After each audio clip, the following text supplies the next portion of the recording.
The shriek of steel on steel was the first true sound of Wyoming territory.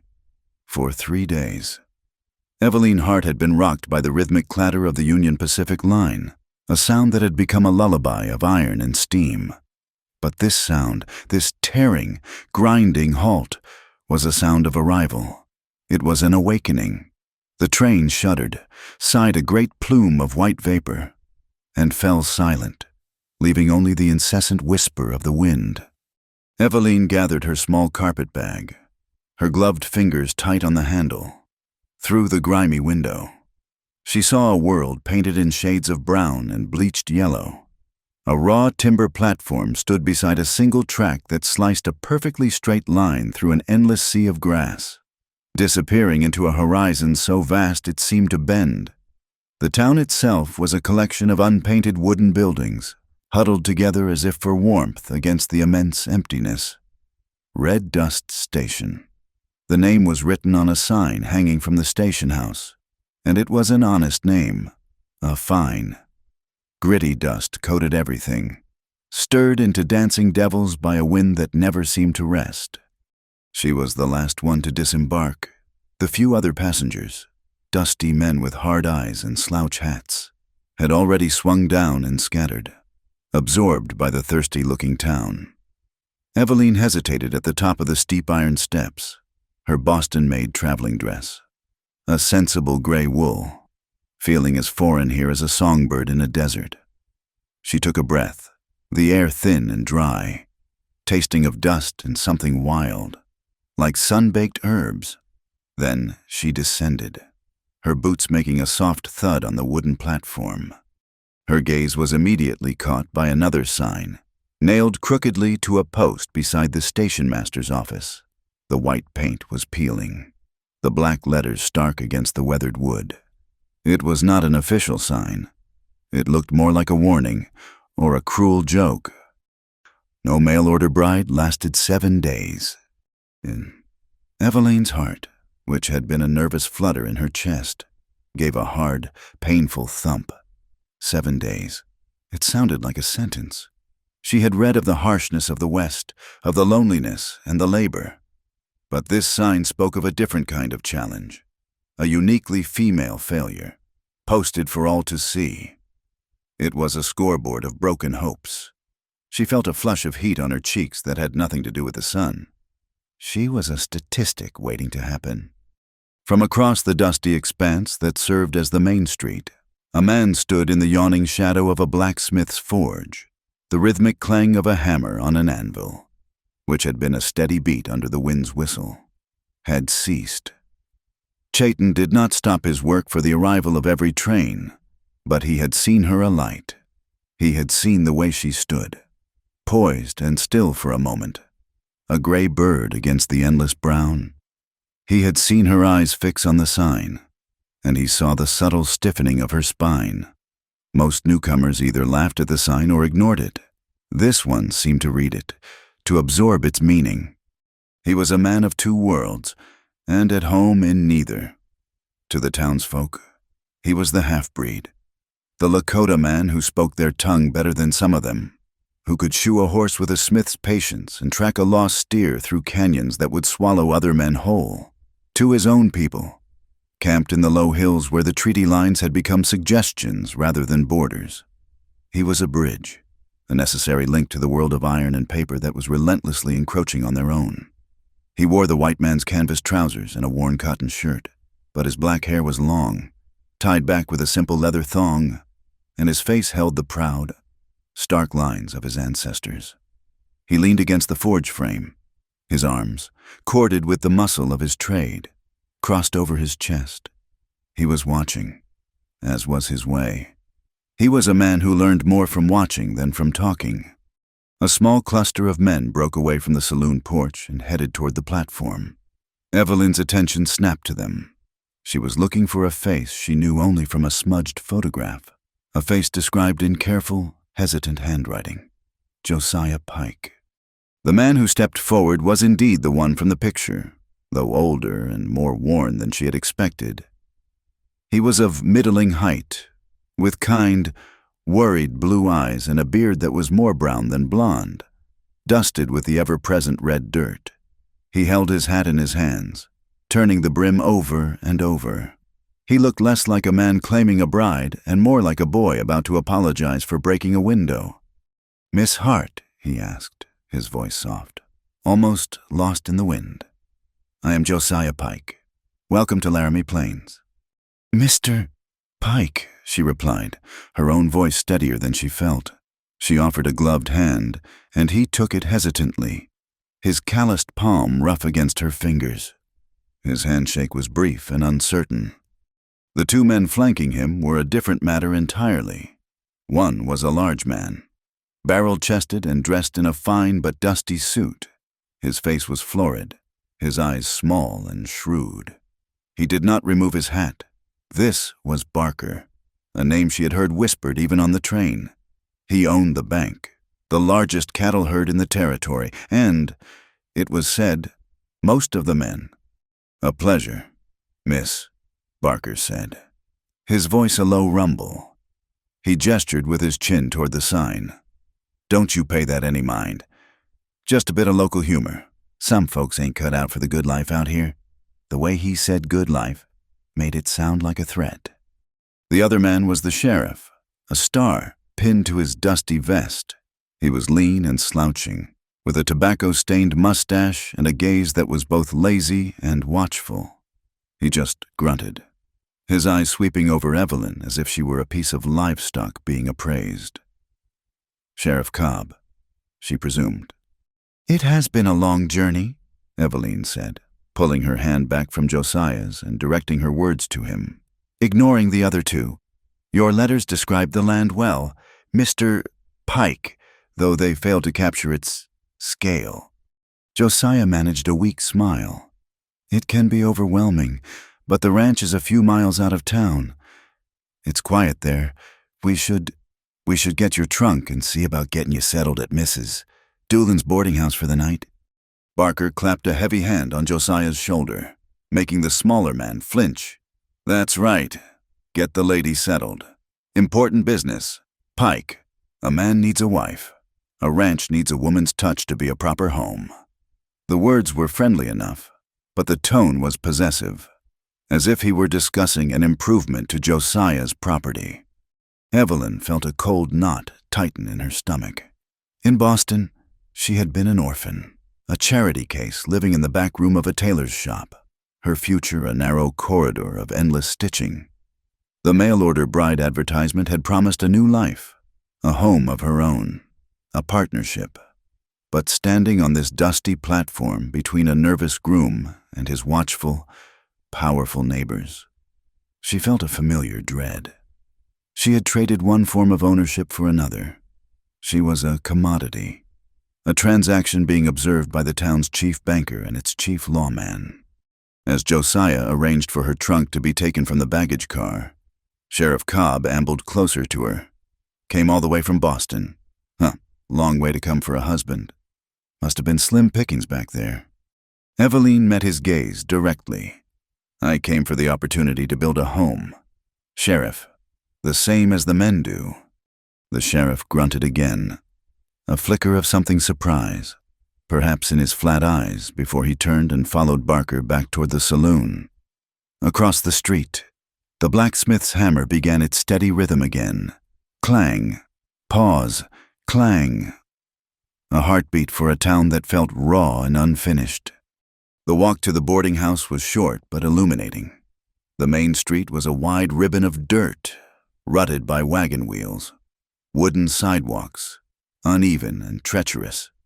Fronted the buildings a general store, the saloon from which loud male laughter spilled out.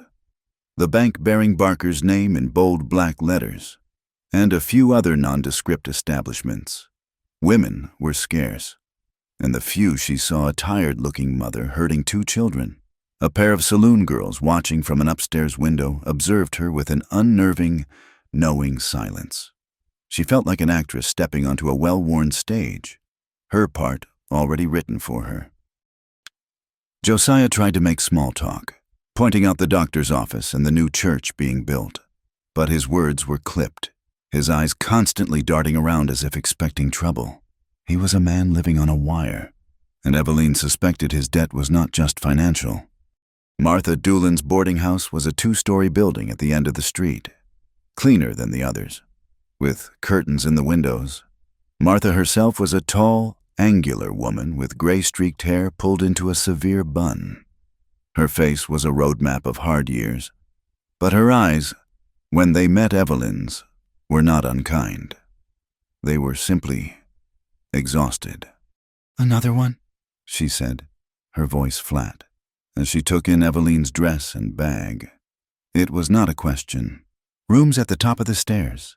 Second on the left. Supper's at 6. Josiah, you can bring the trunk up."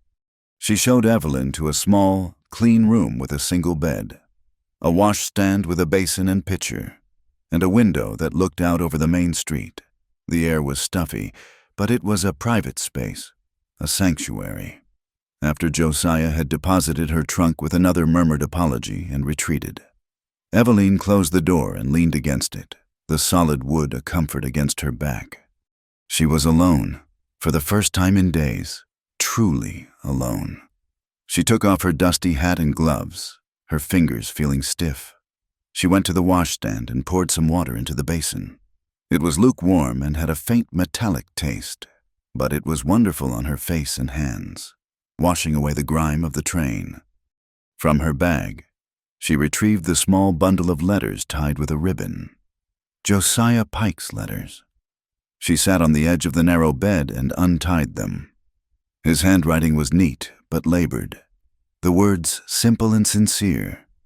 He wrote of his small cattle ranch, of the beauty of the sunrises, of his loneliness and his hope for a companion to share his life. It was these letters that had convinced her to take the terrifying gamble. They spoke of a gentle soul, a man who wanted a partner, not a servant. She read the final letter again, the one that had contained the train ticket and the final arrangements. "And so, I have lodged the necessary bond with Mr. Barker at the bank, as is the custom. To show my good faith, I will meet you at the station. I hope you will find a home here. Eveline, your humble servant, Josiah Pike." Her seamstress's eye, trained to spot a mismatched thread or a crooked stitch from 10 paces, had always been her greatest asset and, at times, her curse. It saw details others missed.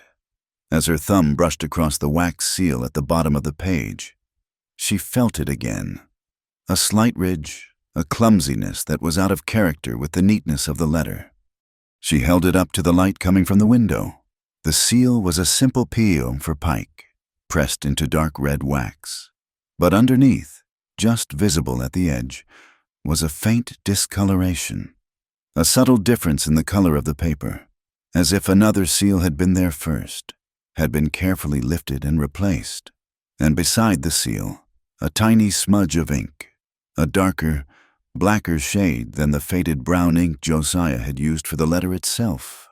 It was the kind of ink a banker might use for official ledgers and contracts. A cold certainty washed over her. Someone else had handled this letter after Josiah Pike had written and sealed it. Someone had opened it and then sealed it again. The bond lodged with Mr. Barker at the bank, the banker who had greeted her like property, the sheriff who had appraised her like cattle. The sun was setting, and the light slanting through her window turned the dust motes in the air to flecks of gold. From the street below came the sound of men's voices, the tinkling of a poorly played piano from the saloon, and, in the distance, the steady, rhythmic clang of the blacksmith's hammer. It sounded like a clock, ticking down her 7 days. Eveline Hart stood up and walked to the window. She looked down at the raw, vital, and dangerous town. She was not the naive girl who had boarded the train in Boston. The world of the sewing room had been its own kind of wilderness, full of quiet cruelties and subtle wars for survival. She had learned to be observant, to be resilient.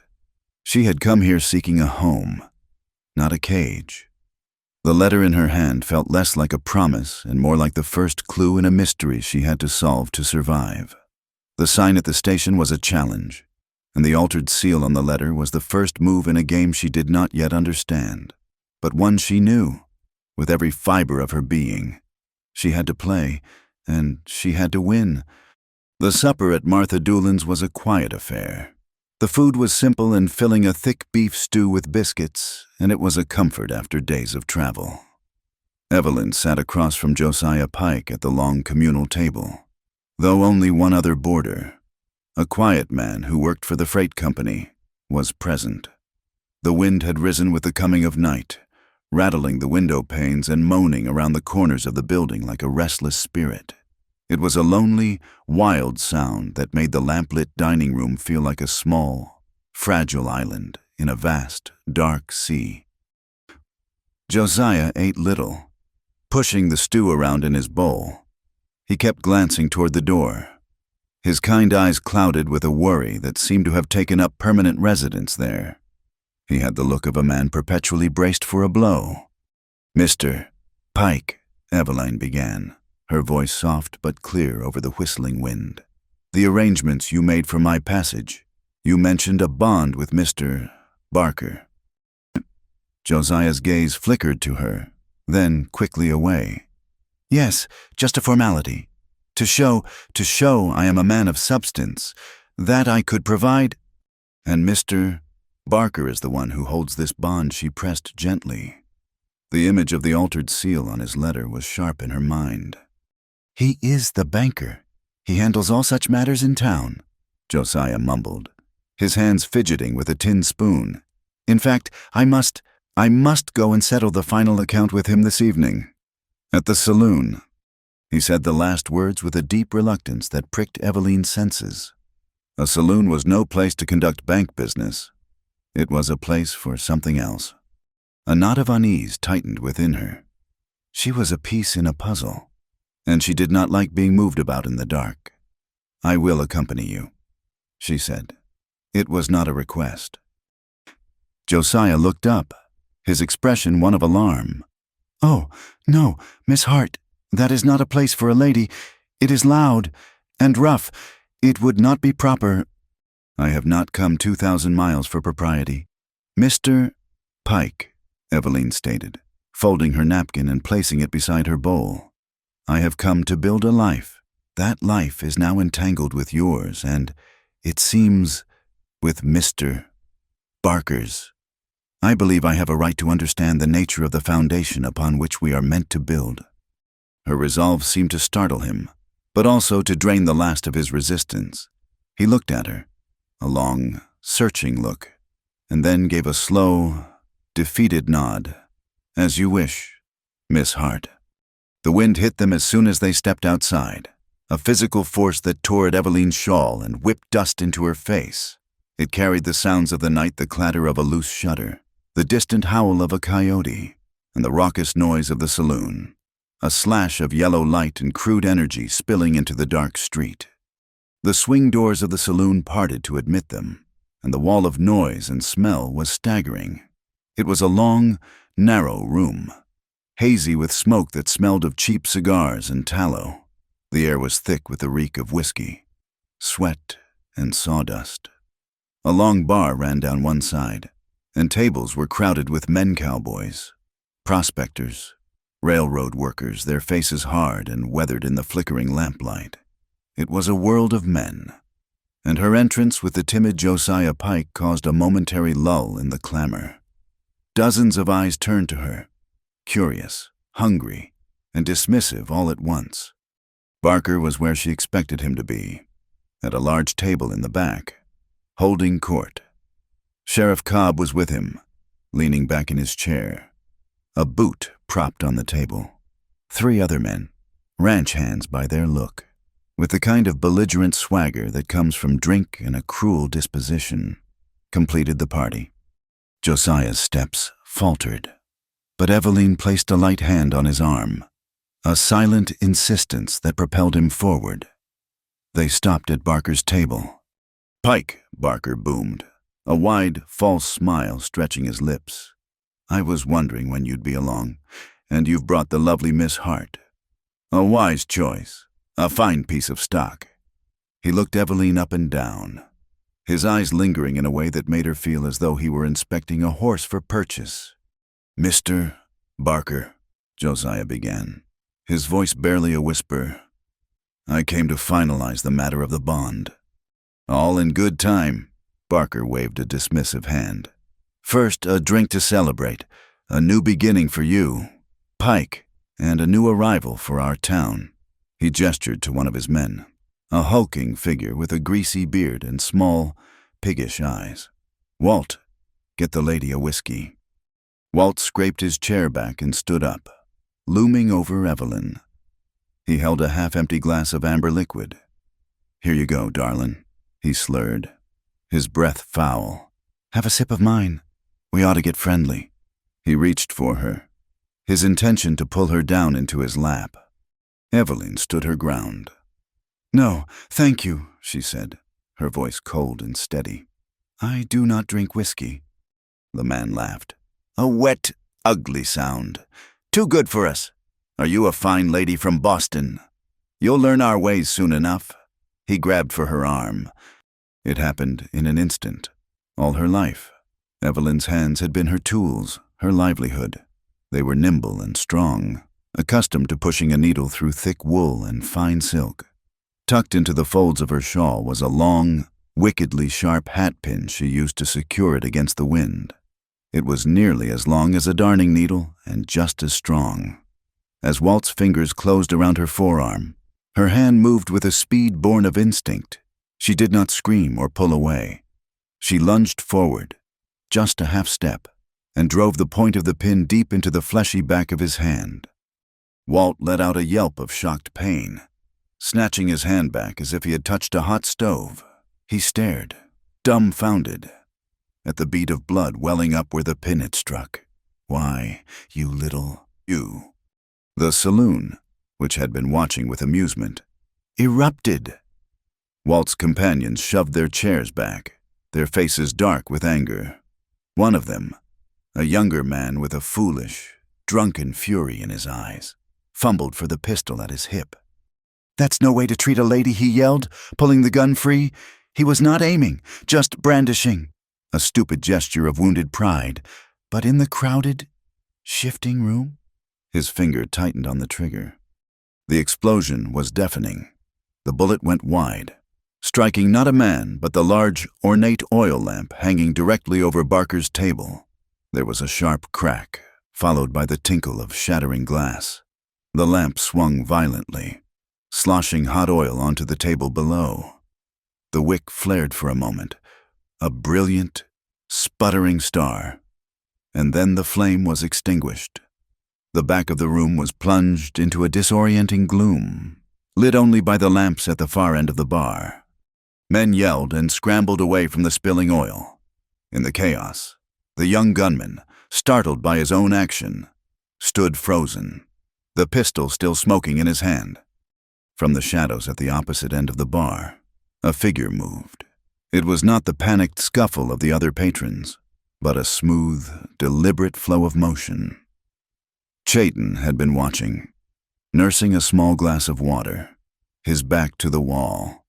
He had seen the whole exchange, the predictable aggression of Barker's man, the surprising and precise defense of the woman. Before the gunman could recover his wits, before Sheriff Cobb could even get his boot off the table, Chayton was there. He did not reach for a weapon. He spoke, a single sharp word in Lakota, a command that cut through the noise with the authority of a whip crack. The gunman's head jerked toward the sound, his concentration broken for a fatal second. In that second, Chayton's hand shot out. He did not grab for the barrel of the gun. He caught the man's wrist, his fingers finding the nerve points with an uncanny accuracy. He twisted. It was not a violent, bone-breaking motion, but a swift, irresistible pressure that sent a shock of pain up the man's arm. The gunman's fingers went limp, and the heavy Colt revolver clattered onto the sawdust-covered floor. With a firm, dismissive shove, Chayton sent the man stumbling back into his chair, unarmed and bewildered. The entire action had taken less than 3 seconds. It was an act of profound and disciplined control. Sheriff Cobb was finally on his feet, his own pistol drawn, the lazy slouch gone, replaced by a cold menace. He ignored Walt, who was still nursing his hand, and the disarmed gunman. His eyes were fixed solely on Chayton. "You hold it right there." "Chayton," Cobb snarled, his voice dripping with venom. "I have had enough of you interfering in white folks' business. You are on a short leash in this town as it is." Chayton did not flinch. He simply stood, his hands open at his sides, his gaze steady. He said nothing, letting the sheriff's words hang in the suddenly quiet room. He had not thrown a punch, had not drawn a weapon. He had prevented further violence, yet he was the one being threatened by the law. In the tense silence that followed, Barker, who had calmly brushed a shard of glass from his sleeve, turned to Josiah Pike. Josiah was pale, trembling, his face a mask of misery. Barker's voice was a low, conversational rumble, but it carried in the stillness, and Eveline heard every single word. "You see the trouble you have brought into my establishment," Pike, he said, gesturing at the broken lamp. "The nervous crowd. This is a rough country. A man needs to be able to handle his affairs. This venture of yours, it just got more expensive. The interest on that loan you took out to pay for your bride's passage, it goes up when there are complications. The risk has increased. Do you understand me? The price of this woman just went up." The words struck Eveline like a physical blow. Loan, interest, price.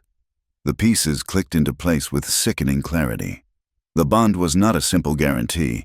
It was a debt, a trap. Josiah had not paid for her. He had mortgaged his future to Barker to acquire her. She was not a partner arriving to build a home. She was collateral on a high-risk loan, her value to be determined by her owner and his creditor. Her illusion of a new beginning, of a life of dignity and choice, shattered as completely as the glass lamp. The fragments lay scattered on the dirty floor, sullied and broken. She looked at Barker's satisfied, predatory smile. She looked at Josiah's face, a portrait of shame and helplessness. And then her eyes were drawn across the room to the man standing alone in the shadows. Chayton. He had turned his head slightly, and in the dim light, she saw his eyes. They were not angry or fearful.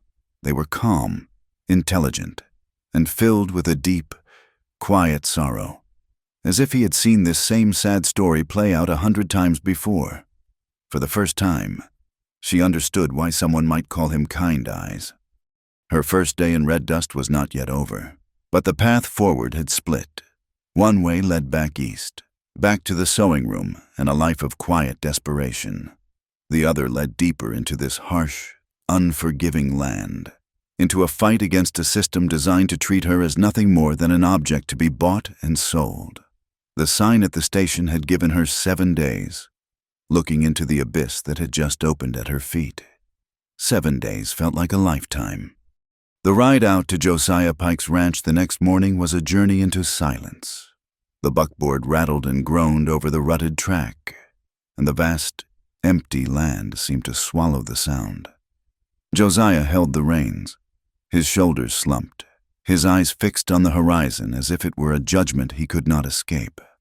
Eveline sat beside him, her back straight, her hands folded in her lap. The confrontation in the saloon had stripped away all pretense, leaving only the raw, uncomfortable truth of their situation. There was nothing to say. The debt was a third passenger, a heavy, invisible presence between them. After an hour, he gestured with his chin toward a low dip in the plains. "That is it," he said. The ranch was not what his letters had described. His careful words had painted a picture of simple, honest struggle, but the reality was one of slow decay. The house was a small, lopsided structure of gray, weathered timber, looking as though it were leaning into the wind for support. The barn was in even worse shape, its roof sagging in the middle like a broken back. A few dozen cattle, their ribs showing plainly through their hides, stood listlessly near a shallow, muddy creek bed, the fences, meant to define and protect this small patch of the world, were a lacework of broken posts and slack wire. This was not a home waiting for a woman's touch. This was a place losing a long, hard fight. Josiah saw the truth of it reflected in her stillness. "I know it is not much," he murmured, his voice thick with a shame so profound it was almost a physical thing. "I had hoped things were better before the drought. Before my father passed." He helped her down from the buckboard, his touch hesitant. Eveline looked at the house, then at the vast, indifferent sky. She had left a life of mending other people's clothes to come here. It seemed she had only found a larger, more daunting garment to repair. She spent the next few days in a quiet storm of activity. She scrubbed the small house from top to bottom, chasing out the dust of years and letting in the clean, sharp sunlight. She found a small vegetable patch, choked with weeds, and began to reclaim it with a ferocity that surprised even herself. She learned the geography of the land, the location of the single well that was their lifeline, the boundaries of the property marked by crumbling stone piles. Each task was a small act of defiance against the despair that seemed to soak into the very soil of the place. Josiah watched her, a silent, haunted figure, doing his own chores with a mechanical listlessness. He was a good man, she realized, but he was broken. The weight of Barker's debt was a yoke he could no longer carry. On the third day, a rider approached. It was not the abrupt, dust-churning arrival of a townsman, but a slow, fluid movement across the prairie. A man and horse so in tune they seemed a single being. It was Chayton. He reined in his paint horse a respectful distance from the house and dismounted. He did not waste words on pleasantries. "Your fences are down on the North Range," he said to Josiah, his voice calm and even. "Barker's cattle will be wandering onto your grass by morning." Josiah's face tightened. "I have not got the time or the wire to fix it all." "I have wire," Chayton said, "and I have time." Josiah looked at him, suspicion and weariness warring in his eyes. "What do you want for it?" Chayton's gaze drifted past him, toward the parched hills where his own people were camped. "The grass is thin this season. My people's horses need better grazing. Let them water at your creek and graze this lower pasture for a month. In return, I will mend every fence on this property." It was a fair trade, a proposal of mutual survival. For a long moment, Josiah's pride, the ingrained prejudice of the frontier, held him rigid. To be seen taking help from an Indian, to be indebted in yet another way, was a bitter pill. But then he looked at his own thin cattle, at the broken fences, and his shoulders slumped in surrender. "Agreed," he said, the word barely audible. And so, a strange, unspoken alliance was formed. Chayton worked from sunup to sundown, his movements economical and precise. He moved along the fence line with a tireless rhythm, setting new posts, stretching the wire taut, his hammer blows echoing in the vast quiet. He spoke little, but his presence was a steadying one. He worked with a deep, focused purpose that stood in stark contrast to Josiah's defeated shuffle. Eveline found herself watching him. She brought him water from the well at midday, and he would stop his work to accept it, his eyes meeting hers with a quiet gravity. They were dark, gentle eyes that saw everything and judged nothing. He noticed her patched hands from her work in the garden, and the next morning left a small tin of a pungent, soothing salve on the porch rail. He never mentioned it. She decided she needed to learn to ride. She could not be a prisoner at the house, dependent on the buckboard. Josiah gave her an old, placid mare, but his instructions were vague and impatient, colored by his own inner turmoil. It was Chayton who, without being asked, showed her the proper way to cinch the saddle, to hold the reins not as a restraint, but as a conversation with the horse. He did not speak down to her. He simply demonstrated, his large, scarred hands gentle on the leather, his voice a low murmur, under his brief, patient tutelage. She learned quickly. The world looked different from horseback. larger and full of possibilities. One evening, as the sun bled orange and purple across the horizon, she was struggling to milk the single cow, her city hands clumsy and the cow uncooperative. Josiah was in the barn, lost in his own dark thoughts. Chayton approached, walking so quietly on the hard-packed earth she did not notice him until he was there. "You must be calm," he said softly. "She feels your hurry. Speak to her." He knelt beside her, and his presence seemed to soothe the animal. He showed her the right pressure, the steady rhythm. Soon, the thin streams of milk became a steady, frothing spray into the pail. It was a small, simple thing, a shared moment of quiet instruction, but a fragile thread of friendship began to weave itself between them in the dusty twilight. It was a friendship born not of words, but of shared labor and unspoken respect. The peace, however, was as thin as the morning mist. One night, Evelyn was awakened by a strange, flickering light against her window pane. A smell, acrid and sharp, stung her nostrils. She sat bolt upright, her heart pounding. Fire! She threw on a dress and ran outside. The sight stole her breath. The small barn where Josiah stored his meager winter supply of hay was engulfed in a roaring column of orange flame, the fire clawing at the black, star-filled sky. The dry wood and tinder-dry hay burned with a terrifying speed, casting wild, dancing shadows across the yard. Josiah stood frozen before it, his face a mask of utter despair. Silhouetted against the inferno, he was staring at the destruction of his last hope for surviving the winter. The fire was too big to fight, but the cattle, spooked by the light and the roar, were running in a panic. In their midst, Evelyn saw a newborn calf, separated from its mother, stumbling and crying in confusion, heading directly toward the collapsing side of the barn.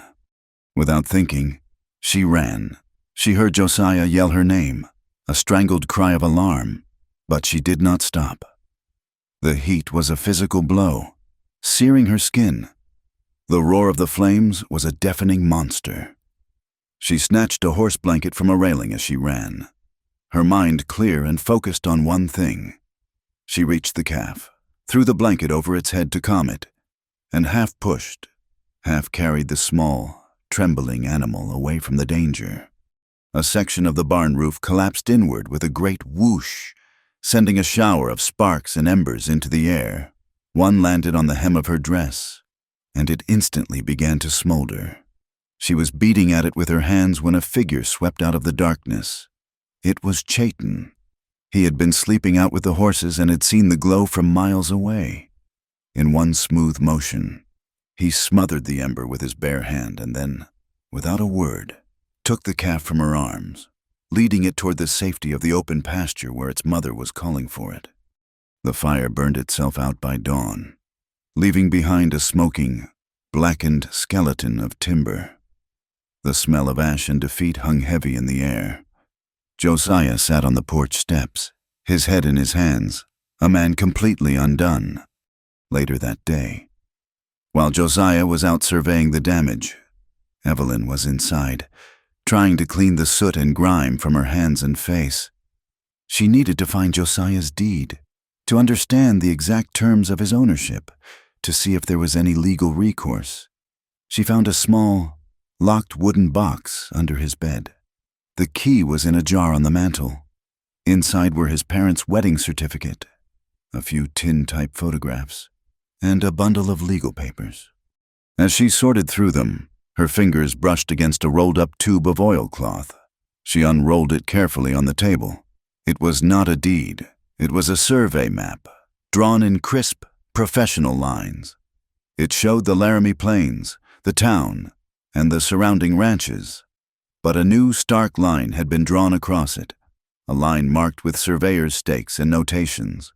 It was labeled Proposed UPRR Spur Line.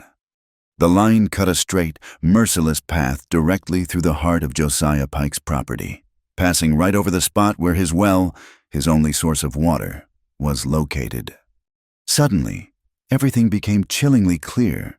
Barker's relentless pressure, the loan, the altered seal on the letter, the fire in the night. It was not about a small, insignificant debt. It had never been about the money.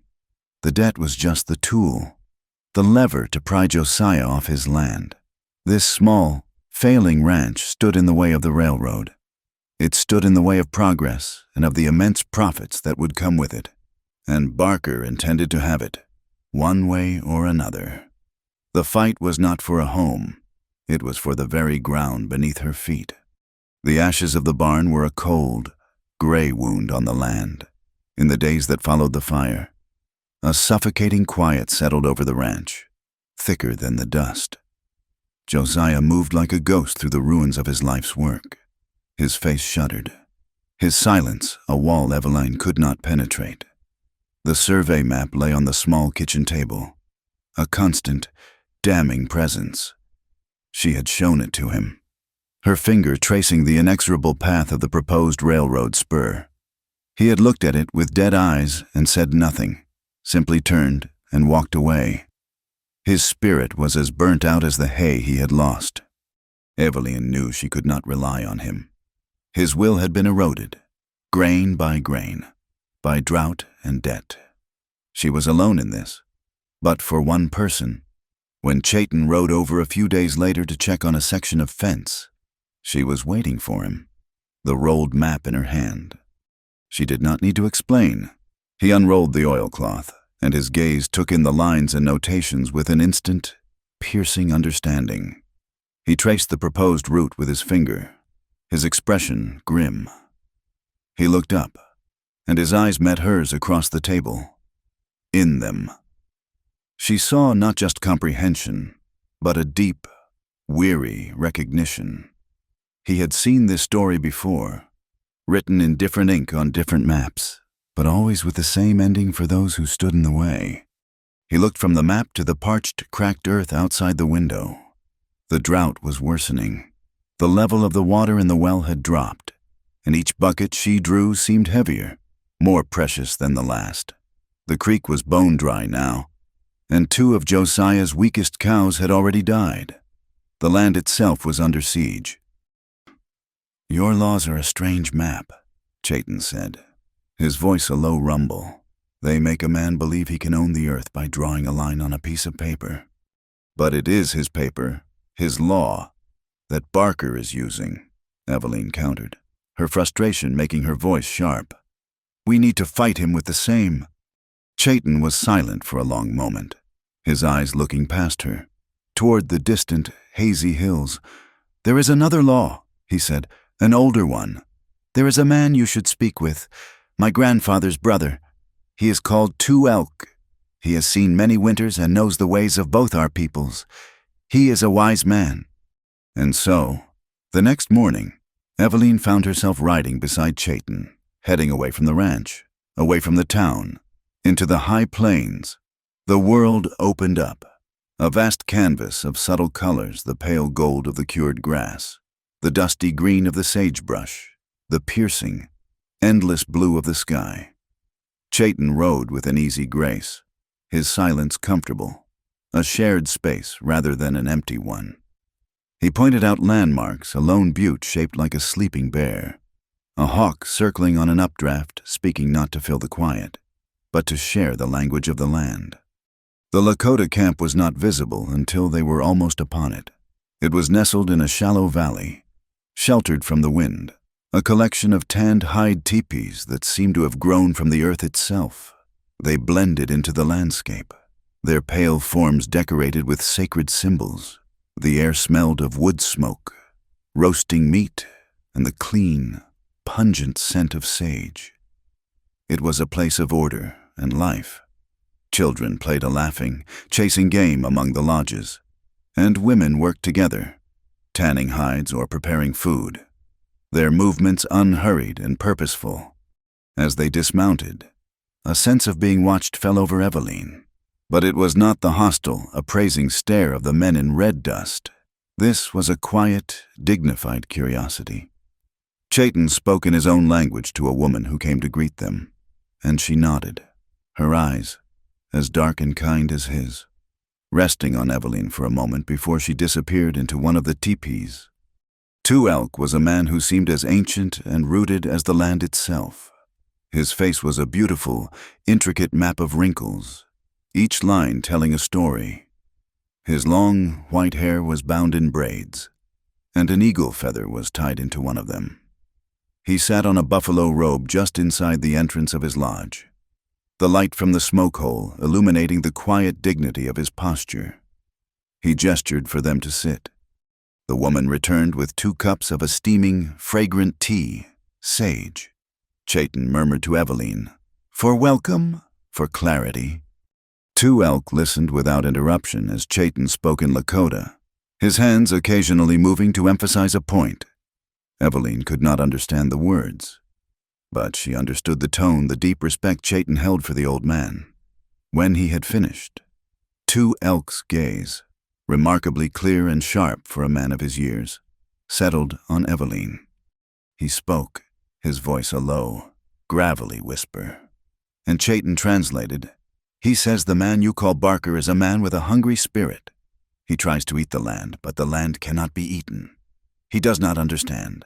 The land does not belong to the people belong to the land. We are just visitors here, for a short time." The simple, profound truth of the words settled deep in Evelyn's heart. In Boston, she had never considered the land. It was just something that existed beneath the cobblestones and buildings. Here, it was a living, breathing entity that governed every aspect of life and death. The old man asks why you came here. Chayton translated. He asks, what hunger brought you to this place? Looking into Two Elk's patient eyes, Evelyn found herself speaking, the words coming in a rush she could not control. She told him of Boston, of the orphanage, of the endless gray years in the back of the tailor's shop. She spoke of the poverty that was a constant, gnawing ache, of the feeling of being invisible, a ghost stitching seams for people who lived in a world of warmth and color she could only glimpse. "I did not want a husband," she confessed, the admission startling her. "I wanted a home. I wanted a small piece of the world that was my own, where I could be seen, where I could belong. I thought a contract, a piece of paper, could give me that." Two Elk listened, his head nodding slightly. When she finished, a long silence filled the teepee, broken only by the crackle of the small fire. Then he spoke again, his voice gentle. "A home is not made of paper or of wood," Chayton translated. "It is made of the strong hearts of the people who share the fire. You have a strong heart, but you look for strength in the wrong places. You look at the paper. You must look at the people." On the ride back to the ranch, Evelyn was quiet, the old man's words echoing in her mind. As they crested the last rise, they saw them. 3 riders, kicking up a cloud of red dust. It was Sheriff Cobb and 2 of Barker's men. They were at the ranch, and they were not making a social call. They spurred their horses. Arriving as Cobb was nailing a piece of paper to the front door of the house, Josiah stood on the porch, looking small and utterly defeated. "Pike," Cobb said, not even bothering to look at Chayton and Evelyn as they rode up. "This is a notice from the county court. You are in violation of your loan agreement with Mr. Barker." What violation? Evelyn demanded, swinging down from her horse before it had even fully stopped. Cobb turned his lazy, malevolent gaze on her. "Seems there was a fire, an act of arson, devalues the property, increases the lender's risk, and we have reason to believe it was started by renegades." He cut his eyes meaningfully toward Chayton. "We will be questioning your Lakota friends, and anyone found harboring them." "He is lying," Chayton said, his voice dangerously low. "His people had nothing to do with the fire." Cobb simply smiled, a thin, cruel twisting of his lips. "That is for the judge to decide, but that is not all." He tapped the notice on the door. "It also seems you have failed to consummate your marriage agreement with Miss Hart here. The loan was predicated on the establishment of a stable, moral household. Your failure to do so constitutes a breach of contract. Barker wants his money, or he wants the land. He is giving you until the railroad valuation hearing next week to decide. He mounted his horse, his men falling in behind him. They rode off, leaving the notice fluttering on the door. A white flag of surrender in a war they had not even known they were fighting. That night, the house was a tomb of despair. Josiah had retreated into himself completely. Eveline lit a lamp and took down the notice. Then she retrieved the original loan document from the wooden box. She spread them both out on the table, her mind racing, trying to connect the threads. Her eyes, trained for the smallest detail, scanned the dense, legal script of the loan agreement, and then she found it. It was a single, convoluted sentence buried deep in the fine print, a clause she had overlooked before. It stated that the loan's favorable terms were contingent upon the successful and timely formalization of the contractual union between Josiah Pike and Eveline Hart, and the maintenance of said union in a manner consistent with the moral and ethical standards of the community. Any action by either party that brought the moral character of the household into question, including failure to wed or the dissolution of the arrangement, would be considered a material breach, making the entire sum of the loan, plus punitive interest, immediately due and payable. Eveline's blood ran cold. It was a trap of breathtaking cruelty. It was a morality clause. Barker had not just loaned Josiah money. He had taken a mortgage out on her character. If she left, if she refused to marry Josiah, if Barker could simply invent a reason to declare her immoral, the contract would be broken. Josiah would lose everything. She was the key. Her freedom, her choices, her very reputation were the legal weapons Barker would use to seize this land. Tuelk had told her to look to the people, not the paper. But she saw now that the paper had been designed to turn the people against each other, to make her the instrument of Josiah's destruction. The law was a guillotine, and her own life was the rope. The news of the wedding came not as a proposal, but as a verdict. Barker and Sheriff Cobb rode out to the ranch 2 days after delivering the court notice. They did not dismount. They sat on their horses, looming figures of authority against the pale, unforgiving sky, their shadows stretching long and dark across the yard. "Your only way out of this, Pike," Barker announced, his voice carrying the easy confidence of a man who owned all the cards, "is to make good on your contract. The railroad valuation is in 4 days. You will marry the woman tomorrow. The preacher has been notified. It will be a respectable, Christian solution to your unfortunate situation." Josiah stood on the porch, a man hollowed out by despair. He looked from Barker's smug face to Eveline, who stood in the doorway behind him, her hands clenched at her sides. He saw the trap as clearly as she did. Marrying her would fulfill the contract, but it would also bind her to him, to his debt, to this failing land. If she ran after the wedding, Barker would use the morality clause to claim she had abandoned her wifely duties, and the land would be forfeit. If she stayed, they would simply starve them out, foreclosing when the next impossible payment came due. It was a checkmate disguised as a lifeline.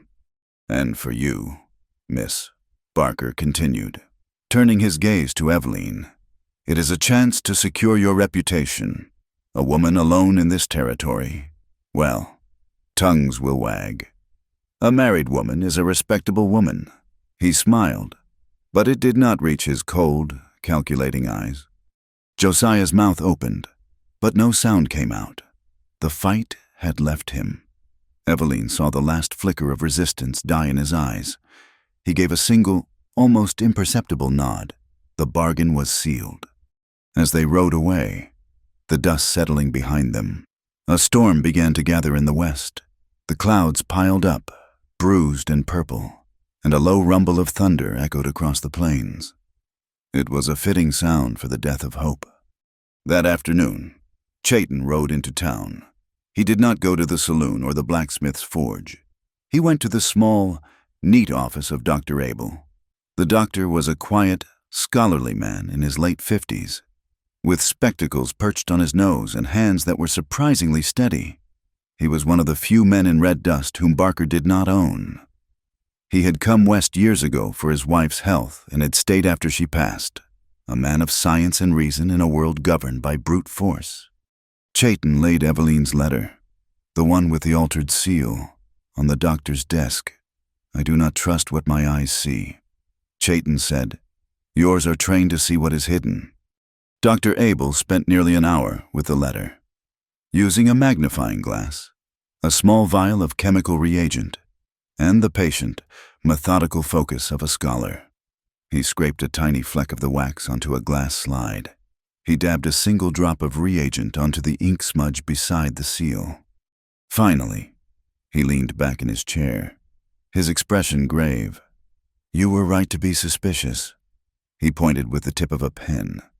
"There are two distinct types of wax here, with different melting points.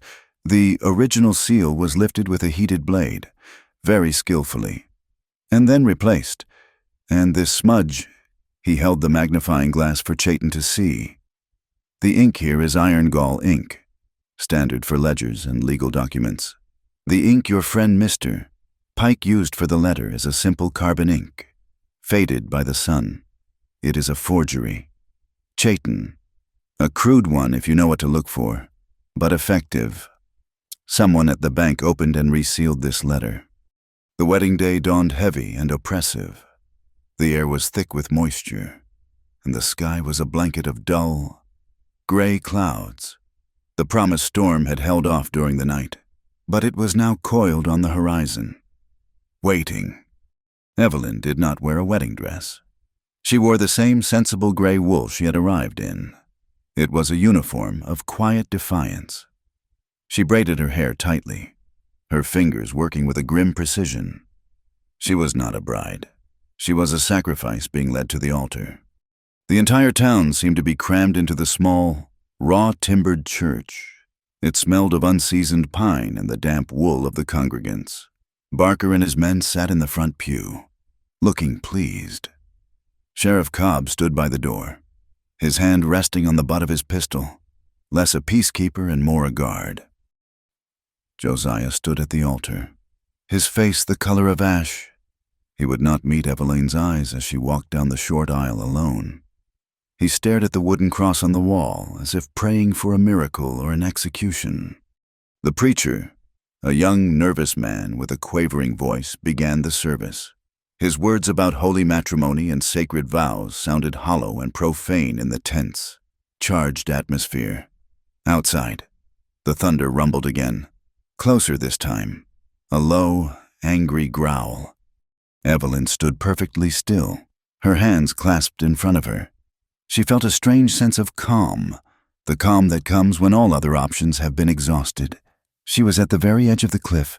Her next act would be a choice between a slow fall or a defiant leap.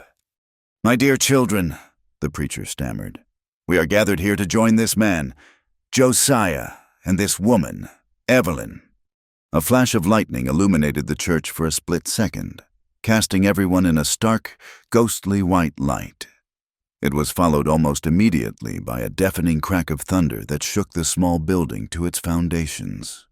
And in the echo of the thunder, another sound, a sharp, distinct crack that was not from the heavens. Something sliced through the air between Evelyn and Josiah with a sound like a vicious whip, a white satin ribbon, tied in a bow on a prayer book resting on the altar rail, suddenly shredded, its pieces fluttering to the floor. A splinter flew from the wooden rail where the ribbon had been. A bullet had passed inches from her body, a message delivered at lethal speed. For a heartbeat, the church was frozen in shocked silence. Then chaos erupted. A woman screamed.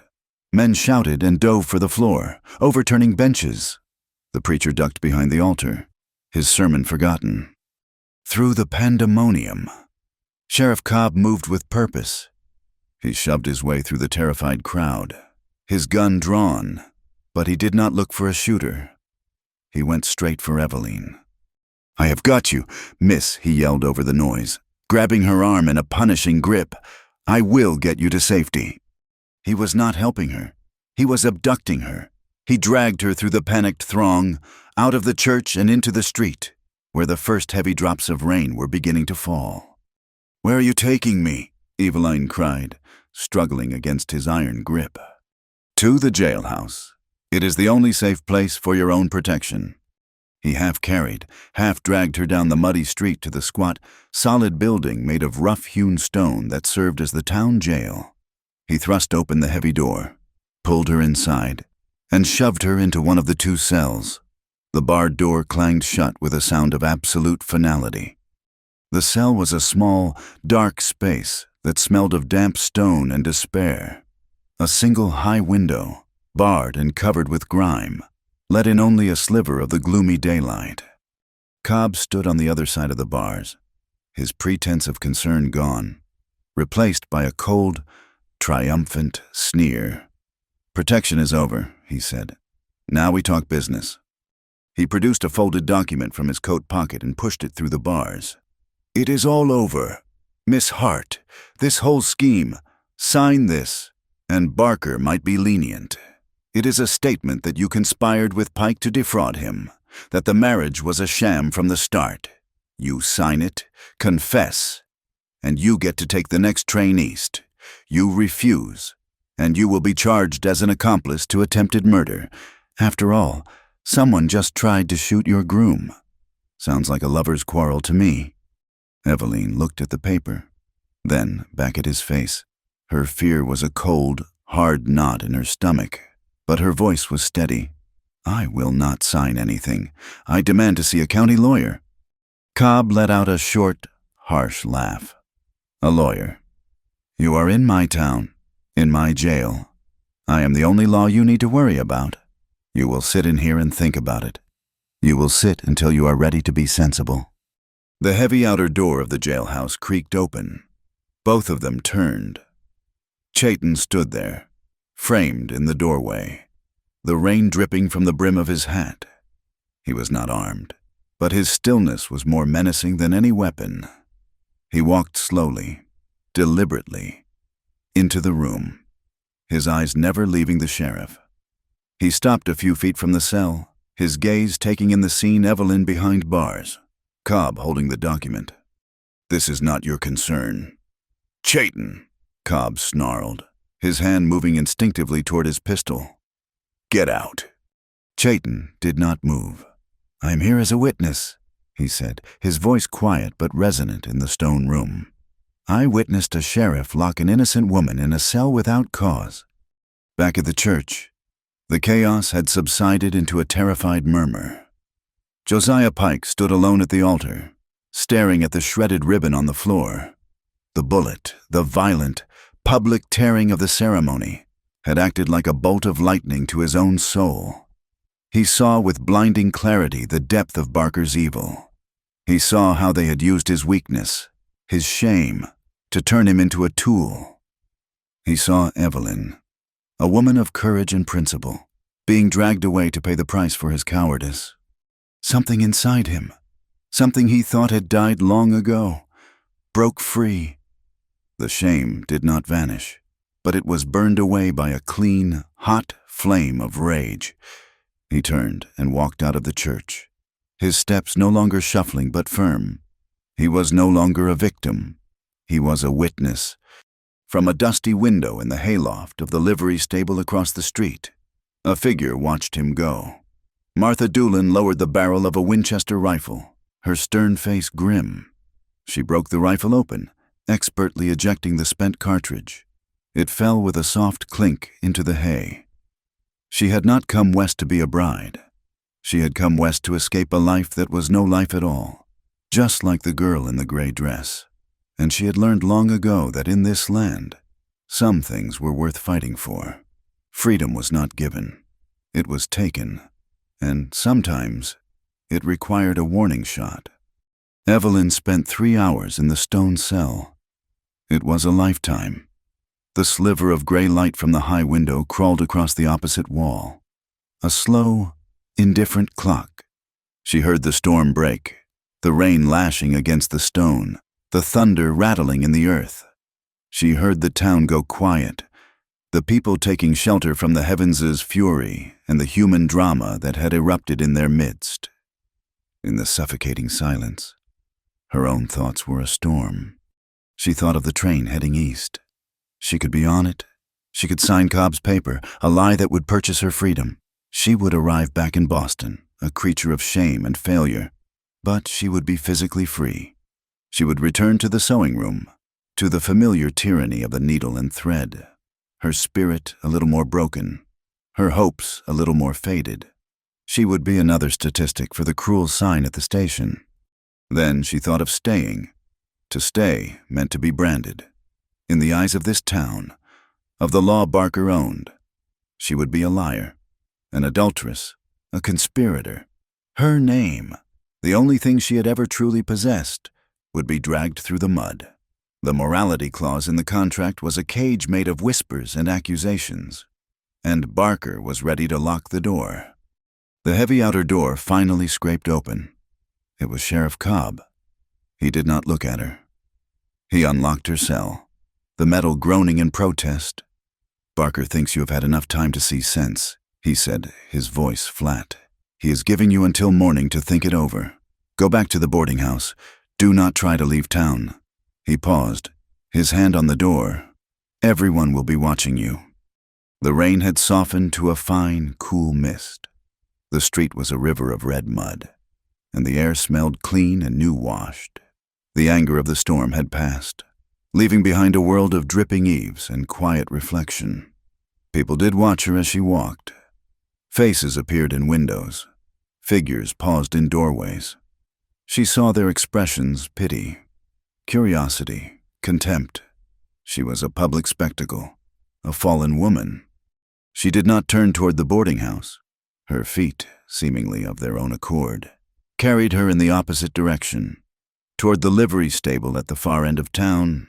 It was a place of work, of animals and honest smells, a refuge from the complicated world of men and their cruel contracts. The livery was a long, low building, its vast interior filled with the warm, sweet scent of hay and horses. The fading afternoon light slanted through the open doors and the high, dusty windows, creating golden shafts in the hazy air. It was quiet, the only sounds the soft stamp of a hoof, the swish of a tail, and the gentle chewing of contented animals. He was there. She had known he would be. Chayton stood in the center aisle, grooming his paint horse, his movements slow and rhythmic as he drew a curry comb across the animal's flank. He did not seem surprised to see her. He simply stopped his work and stood waiting, his presence a calm, solid anchor in the swirling sea of her emotions. She walked slowly toward him, her boots making no sound on the straw-strewn floor. She stopped a few feet away, her gaze falling on his hands. They were strong, capable hands, the knuckles scarred from the forge and the frontier, the palms calloused from reins and hammers. She remembered the gentleness of those hands as they had steadied the milk pail, as they had smothered the ember on her dress. This was her 7th day, the day the sign had prophesied she would be gone, the day her contract with this life was meant to expire. She looked up from his hands to his face, into his eyes. They were as calm and deep as a forest pool, reflecting the fading light. They held no judgment, no demands, only a profound and patient understanding. Kind eyes. A small smile touched her lips, a genuine, unbidden expression of a truth that had just taken root in her soul. "I'm staying." The words were quiet, barely more than a whisper, but in the stillness of the stable, they rang with the clarity of a bell. Chayton did not move, but she saw a subtle softening in his expression, a light in his eyes that had not been there a moment before. Eveline took a breath, the scent of hay filling her lungs. She had to make him understand. This was not a declaration of dependence. It was the opposite. "I am not staying for Josiah," she said, her voice gaining strength. "I am not staying because Mr. Barker has me in a cage. I have been in cages before, quiet ones, made of poverty and loneliness. I know how to leave a cage. I am staying because for the first time in my life, I feel like I'm standing on ground worth fighting for. I am staying because my freedom is not something to be bought by a train ticket east. It is something to be earned. Right here, I am staying." She looked directly into his eyes, her heart a steady, strong beat in her chest, because I choose to stand with the man who has kind eyes. He took a step toward her then, closing the small distance between them. He reached out, not to grab or to hold, but with his palm open. He gently touched her cheek, his calloused thumb stroking away a stray tear she had not even realized had fallen. "Then you will not stand alone," he said, his voice a low, deep promise. "We stand side by side, not owning, not owned. We stand together." The fear she had carried, the dread of being labeled, of being ruined, simply fell away. It was a heavy cloak she had been forced to wear, and in the warmth of his gaze, it dissolved into nothing. What the world called her did not matter. What mattered was her own truth, and the truth of the man standing before her. She leaned into his touch, a simple, trusting gesture. His other arm came around her, drawing her into a quiet embrace. It was not an embrace of passion, but of profound comfort and solidarity. His arms were strong around her, a circle of safety in a hostile world. She rested her head against his shoulder, the rough cotton of his shirt against her cheek, and for the first time since she had stepped off the train, she felt as if she had come home. The soft scuff of a boot on the threshold made them draw apart, not guiltily, but with a shared reluctance to break the spell. Josiah Pike stood there, silhouetted against the glowing rectangle of the doorway. He was holding a small, rusty iron key. The defeated slump was gone from his shoulders. His face was still pale, his eyes still haunted, but a new light burned there now, a light of purpose. He walked toward them, his gaze moving from Evelyn to Chayton, and for the first time, there was no shame in his eyes, only a deep, abiding regret. "I did this," he said, his voice raspy. "My weakness brought this down on you. I let him break me, but he will not use me to break you." He held out the key to Evelyn. "This will not fix what I have done, but it might give you a weapon to fight with." "What is it?" Evelyn asked, taking the small, cold piece of metal. "It is the key to the old storeroom, behind the bank," Josiah explained. "My father used to work for Barker, years ago, before Barker cheated him out of his own land. Barker's a careful man, but he is a vain one. He keeps everything. He has 2 sets of books, one for the bank examiners and the taxmen, and another one, the real one, that details every crooked loan, every piece of land he has stolen, every man he has ruined. My father knew where he kept it. He told me before he died, in case there was ever a day a man had courage enough to use the knowledge. It seems that day has come, but it was not a man who found the courage. It was a woman." He looked at Evelyn, his expression one of pure, unvarnished admiration.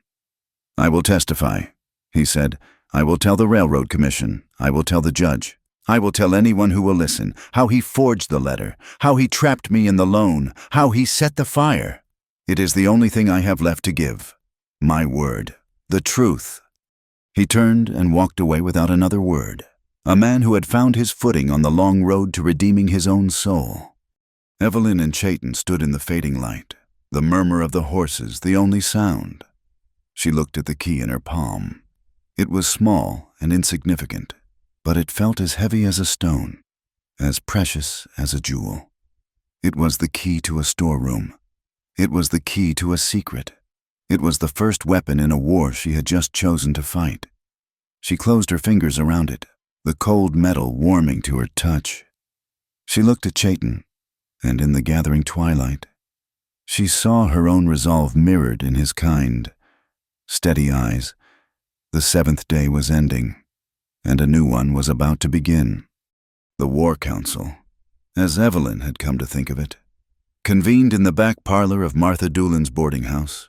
The room was small and tidy, smelling faintly of cinnamon and soap, a stark contrast to the vast and dirty business they were about to undertake.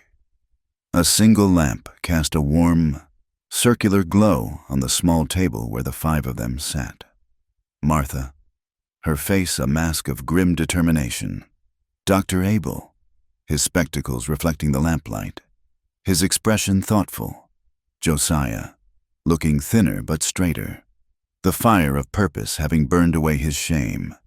Chayton, his stillness a source of strength that seemed to fill the room, and Eveline herself. In the center of the table, on a piece of clean linen, lay the small, rusty key. Beside it were the other pieces of their arsenal, the survey map, Josiah's loan agreement, and the letter with its forged seal, now accompanied by a sheet of Dr. Abel's notes detailing the scientific proof of the deception. Evelyn was the one who spoke first, her voice clear and steady. She had spent the night poring over the documents, her mind, so long accustomed to the logic of patterns and seams, now tracing the intricate stitching of Barker's scheme. "He has built a cage of paper," she began, her finger tapping the loan agreement. "Each clause is a bar. The fire was an excuse to tighten the screws. The wedding was meant to be the final lock, using the morality clause to make me the instrument of foreclosure. But the bullet changed that. It made his desperation public. Now, the railroad valuation hearing is his last chance to force the issue. He will present Josiah as a debtor in breach of contract and himself as the only man who can provide the railroad with a clear title to the land. The railroad committee will not care about justice," Dr. Abel added, polishing his glasses with a handkerchief. "They are businessmen.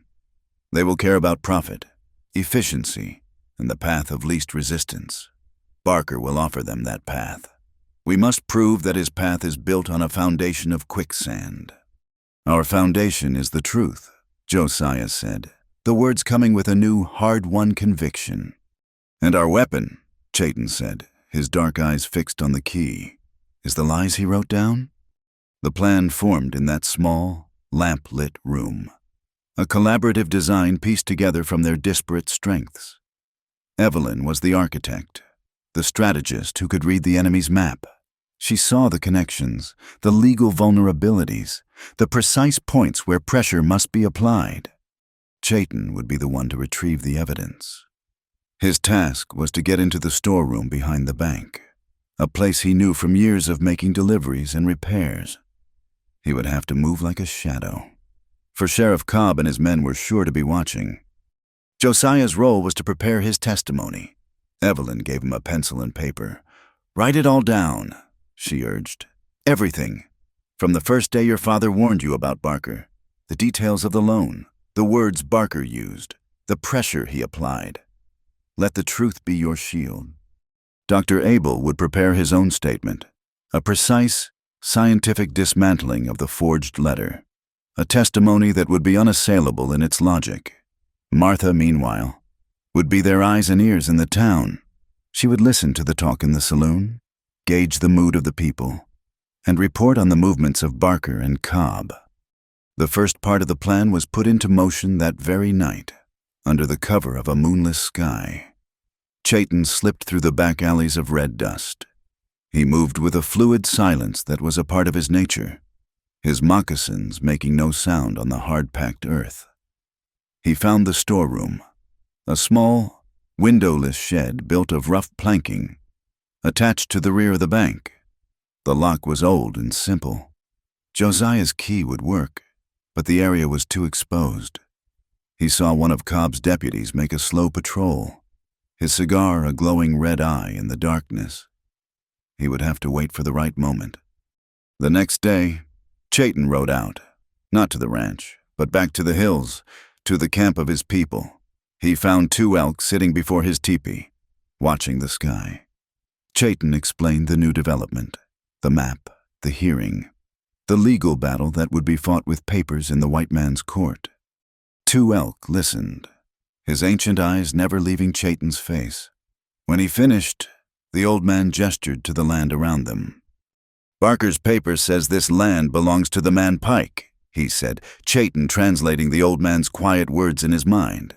"Before that, it said it belonged to his father, and before that, to the railroad, a gift from the Great Father in Washington. The paper has many names for the land, but the land has only one name for itself. It is the earth." He pointed to a series of low, weathered stones, barely visible in the tall grass, arranged in a long, straight line leading toward the horizon. Those are our maps. They were placed by our grandfathers' grandfathers. They mark the boundaries of the winter hunting grounds, the trail to the summer camp. They show where the water is sweet and where the spirits of the buffalo still run. This hearing, it is a council of men who are blind. They look at their paper maps and see only lines of profit. We must go and help them see the real map. We will be witnesses. We will speak for the land. The presence of the Lakota on the edge of town did not go unnoticed. 2 elk and a dozen others made a temporary camp near the creek, their teepees a stark, proud statement against the prairie. They did not come armed as warriors. They came as they were, families, elders, bringing their quiet dignity as their only weapon. Sheriff Cobb saw it as a provocation. He and his deputies began to ride regular patrols near their camp, their presence a constant, low-grade threat. They circled the teepees, their horses kicking up dust, their faces hard with suspicion. They stopped a young Lakota man who was hunting rabbits, accusing him of trespassing, confiscating his bow. They were looking for an excuse, a spark to ignite a fire they could then righteously extinguish. Then the weather turned. A cold wind swept down from the north, carrying with it the metallic scent of snow. The sky, which had been a clear, hard blue, turned to a slate gray. By afternoon, the first flakes began to fall, not the gentle, picturesque flakes of a winter postcard, but small, hard pellets, driven by the wind. It was an unseasonable storm, a freak of nature that seemed to mirror the unnatural state of affairs in the town. By nightfall, the plains were covered in a thin blanket of white, and the wind howled, driving the snow into deep drifts against the buildings. The town hunkered down, isolated, the world beyond the swirling curtain of white ceasing to exist. The railroad valuation hearing was scheduled for the next day, and the committee members were already in town, trapped with the rest of them at the hotel. That night, the 5 allies met again in Martha's parlor. The mood was grim. The snowstorm had heightened the tension, making the small town feel like a powder keg. "Cobb is trying to start a fight," Martha reported, her voice tight. "He wants to provoke Chayton's people. If there is violence, the hearing will be postponed, and Barker will have time to find another way. Cobb will declare a state of emergency, and under that authority, he can do whatever he wants." A heavy silence fell over the room. The threat of Cobb's brutality was a palpable thing. He was a man who enjoyed his power, and the law was just a tool to legitimize his cruelty. It was then that Dr. Abel, who had been quietly observing the others, cleared his throat. He reached into the inner pocket of his worn tweed coat and took out a flat oilskin pouch. He opened it and carefully extracted a folded, yellowed document bearing an official-looking seal. "I have not spoken of my life before I came to Wyoming," he said, his voice calm and measured. "It is not a time I am fond of remembering. During the war, I did not serve in a comfortable hospital in Washington. I was a field surgeon with the Union Army. I saw things that no man should have to see." He unfolded the document on the table. It was a letter signed by a Union general, commending him for his service and bravery. But it was more than that.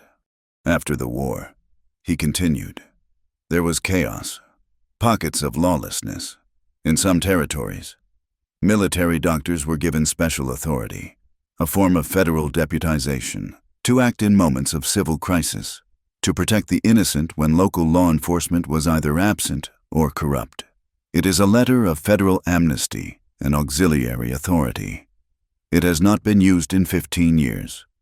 Most would say it has no legal standing. But in a situation where the appointed sheriff is demonstrably acting to incite violence and subvert justice, it gives me the authority to relieve him of his duties. The others stared at the document, then at the doctor's mild, scholarly face. It was an astonishing revelation. This quiet, gentle man, who lived a life of books and remedies, possessed a hidden power, a relic from a past he had tried to forget. That might be the one thing that could counter Cobb's brute force. It is a desperate measure, Dr. Abel said, folding the letter and returning it to its pouch. I pray I do not have to use it. Violence only begets more violence. Our greatest weapons remain the truth and the law. But if Sheriff Cobb chooses to answer the law with a gun, it is good to know we have an answer of our own. Outside, the snow fell harder, muffling the world in a deep, white silence. The pieces were all in place, the secret ledger, the prepared testimonies, the ancient claim of the Lakota, and now, this unexpected shield. The storm had isolated them, but it had also focused them. Tomorrow, in the makeshift courtroom, the future of this small piece of land and the lives of everyone in that room would be decided. The snow began just after dusk, not with gentle grace, but as a hard, wind-driven assault. It was a physical manifestation of the town's tension, a white curtain dropping on a stage set for conflict inside Martha's parlor. The small group of allies had finalized their plans for the morning's hearing, their voices low and urgent against the howl of the wind. They were armed with truth and desperate courage, ready for a war of words and paper.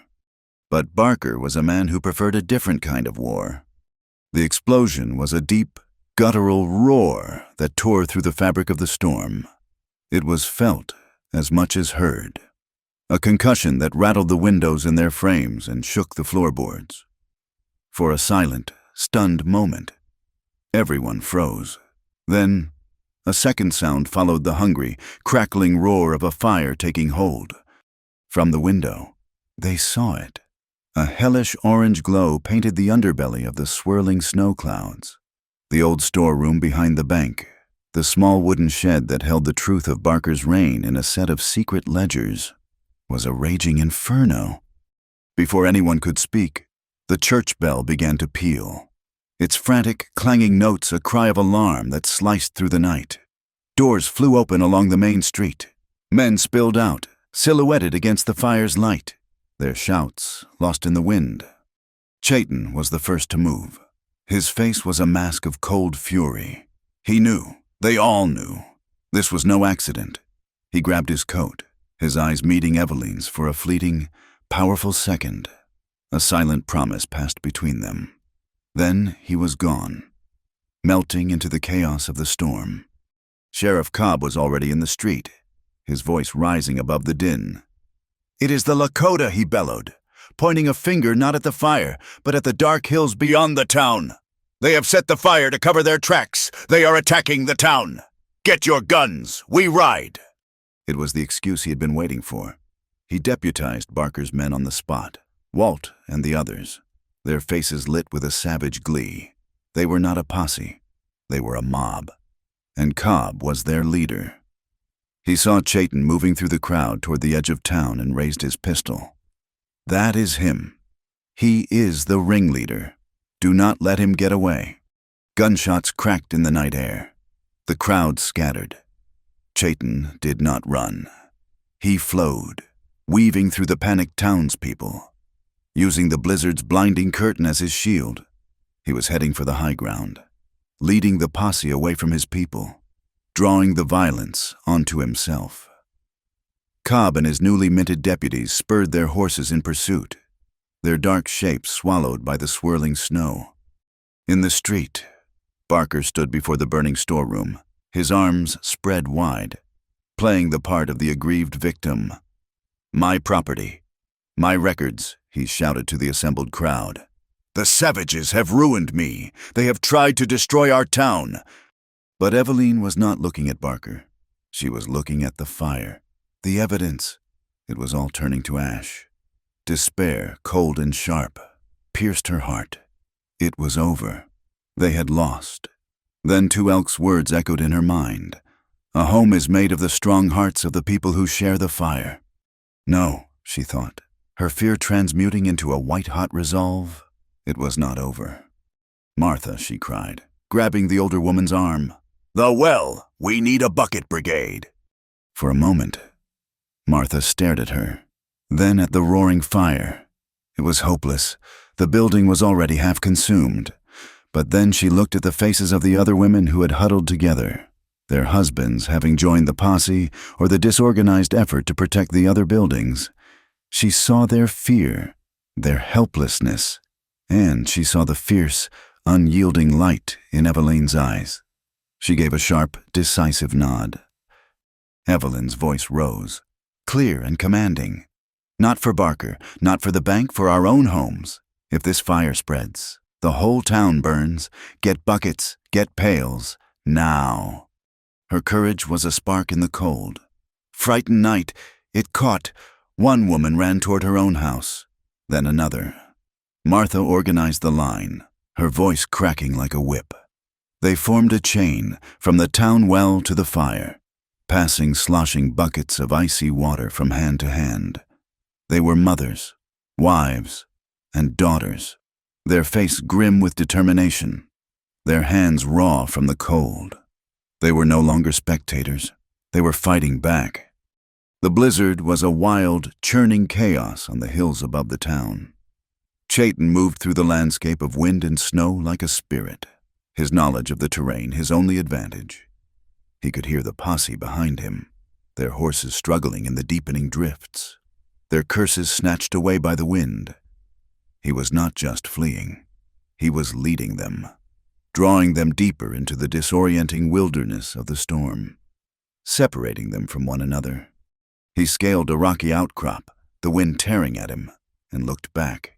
He saw them, 4 riders, strung out and struggling. Cobb was in the lead, his face a rictus of hate, visible in a momentary lull in the snow. Chayton knew this was where it had to end. He settled himself behind a snow-dusted boulder, took a deep breath to steady his heart, and waited. Cobb came first, his horse panting, its breath pluming in the frigid air. He reined in, his eyes scanning the white landscape. He was alone. "Show yourself, Chayton," he yelled, his voice thin against the gale. "Face me like a man." Chayton rose from behind the rock, his rifle held loosely at his side. He was 20 yards away. An easy shot. In his heart, a warrior's rage burned. This man, who represented a law that had only ever been a weapon against his people, who had hunted him like an animal, deserved nothing less than a bullet. But then he saw the face of 2 elk, heard his grandfather's voice counseling wisdom over vengeance. Cobb raised his pistol, a black shape against the snow. Chayton did not raise his rifle to his shoulder. In one fluid motion, he fired from the hip. The shot was not aimed at Cobb's heart, but at his hand. The crack of the rifle was swallowed by the storm. Cobb cried out, not in pain, but in shock, as his pistol flew from his numb fingers and disappeared into a snowdrift. Before Cobb could react, Chayton was upon him, launching himself from the rock. They went down in a tangle of limbs, rolling in the deep snow. Chayton was stronger, faster. He subdued the struggling sheriff, not with brutal blows, but with a precise, disabling strength. He twisted Cobb's arm behind his back and bound his wrists tightly with the sheriff's own leather reins. He left him there, disarmed and defeated, a monument to a law that had just been broken by a higher one. Down in the town, the fire was beginning to yield. The women's relentless assault had saved the main structure of the bank, though the storeroom was a blackened, smoldering ruin. Eveline, her face smudged with soot, her dress singed and soaked, led a small group into the wreckage. The ledgers were mostly destroyed, but in a corner, a heavy iron lockbox had protected its contents from the worst of the flames. They pulled it free. The pages inside were charred around the edges, but the ink, Barker's meticulous iron gall ink, was still legible. They had saved a piece of the truth. As they emerged, dragging the heavy box, Barker was still there, directing the blame, his voice oozing with false sympathy for the town he had almost let burn. It was then that Martha Doolin and Dr. Abel made their move. They had wheeled a large object, covered by a canvas tarp, into the middle of the street. It was a magic lantern, a projector used for shows and lectures. But this one was different. Attached to it was a strange contraption of a brass horn and a spinning wax cylinder, something Dr. Abel had been tinkering with for years. "What is this nonsense?" Barker demanded. Martha did not answer.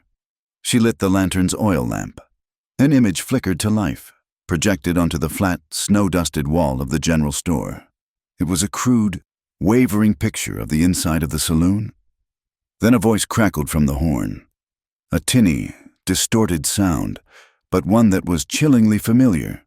It was the voice of Walt, Barker's hulking henchman. "He wants us to do what the recorded voice slurred, thick with whiskey." "Burn it! A second!" Harder voice replied. Barker's voice, faint but unmistakable. "Burn the whole damn shed. The hearing is tomorrow. I want that ledger gone. Blame the Indians. Cobb will handle the rest." A collective gasp went through the crowd. They stared, mesmerized, at the wall, listening to the disembodied confession. They turned as one to look at Barker. His face had gone pale, his bravado collapsing into raw, naked panic. "It is a trick," he sputtered. "A lie." At that moment, Chayton emerged from the blizzard's edge, leading a horse. A bound and defeated Sheriff Cobb was slumped over the saddle. The crowd parted, their faces a mixture of awe and confusion. The final piece of the night's terrible puzzle clicked into place. Barker was cornered. His lies were ashes, his power broken. Walt, standing near his master, saw the fury in the eyes of the townspeople turning toward them. He panicked. He drew his pistol, aiming it wildly into the crowd. At Evelyn, at Chayton, at anyone. He fired. It was Josiah who moved. In that split second of violence, he ceased to be a victim. He saw the gun, saw the line of fire, and did not hesitate. He lunged, not away from the danger, but into it. He threw himself in front of Sheriff Cobb, the man who had tormented him, the symbol of the corrupt law he had once feared. The bullet meant for another man slammed into Josiah's shoulder, spinning him around. He collapsed into the snow, a dark stain spreading across his coat. The shot broke the spell. Before Walt could fire again, he was overwhelmed, buried under a pile of enraged townsmen. Dr. Abel rushed to Josiah's side, his medical bag already open. Barker stood alone, exposed in the firelight, his empire of fear and paper crumbling around him. The fire in the storeroom was out, but a new, cleansing fire of truth had just been lit in the heart of the town. The morning after the storm was a world reborn. The freak blizzard had vanished as quickly as it had arrived, leaving behind a landscape of impossible beauty. Every roof and railing in red dust was edged in brilliant white, and the endless plains were a pristine, glittering blanket under a sky of the palest, clearest blue. The air was cold, clean, and sharp, scrubbed free of dust and smoke. It was as if the land itself had been washed clean of the previous night's violence and deceit. The town, too, felt different. As people emerged from their homes, there was a new quietness, a sense of shared gravity. The night of the fire and the explosion of truth had changed them. The old lines of power and fear had been shattered, and no one was quite sure what new lines would be drawn in their place. Josiah Pike was alive. Dr. Abel had spent the night at his side in a room at the boarding house, skillfully removing the bullet from his shoulder. The wound was serious, but the doctor, with the quiet competence he brought to everything, declared that he would recover. His act of selfless bravery, a final, definitive shedding of his victimhood, had become the talk of the town. He had saved the sheriff who had tormented him, an act of grace that resonated deeply with the frontier community. The railroad valuation hearing was not postponed. The 3 committee members, sober men in dark suits from back east, were determined to conclude their business. The storm had trapped them, and they were eager to be on their way. But the nature of the hearing had changed entirely. It was no longer a simple matter of land appraisal. It had become a trial. They convened not in the church, but in the small, wood-paneled room that served as the town's temporary courthouse. It was packed. Every chair was taken, and people stood 3 deep along the back wall. The entire town was there, their faces watchful and serious. They were not just spectators. They were witnesses to the remaking of their community. At a table in the front sat Barker. He was no longer the confident land baron holding court. His face was pale and puffy, his eyes darting nervously around the room. Beside him, in disgrace, sat Cobb, his vest now empty of the star that had been his symbol of authority. The leather reins Chayton had used to bind him now hung coiled on a peg by the judge's bench, a silent, powerful symbol that had been placed there by an unknown hand. At the other table sat the unlikely alliance, Evelyn, dressed in her simple gray wool, her face clean of soot but marked by a new, unshakable composure. Beside her was Chayton, his presence a calm, watchful pillar of strength. 2 elk and a handful of other Lakota elders sat in the front row of the gallery, their weathered faces impassive, their dignity a silent rebuke to the chaos of the previous night. The chairman of the committee, a stern man named Harris, called the meeting to order. He looked over the assembled faces, his expression grim. "We are here to assess the value of a parcel of land for the Union Pacific Railroad," he began, his voice dry and official. "However, events of which we are now all aware have raised serious questions about the title to that land and the methods used to secure it. This is no longer a valuation. It is a formal inquiry." He turned his gaze to Barker. "Mr. Barker, you have filed a claim against the property of Mr. Josiah Pike, citing a breach of contract. Would you care to make your case?" Barker stood, attempting to summon his old bluster, but his voice was thin. There was a loan, a default, arson committed by savages, he stammered, his words faltering under the collective, silent stare of the townspeople. It was then that Evelyn rose to her feet, the chairman's eyebrows raised in surprise. "My name is Evelyn Hart," she said, her voice not loud, but carrying to every corner of the room with a bell-like clarity.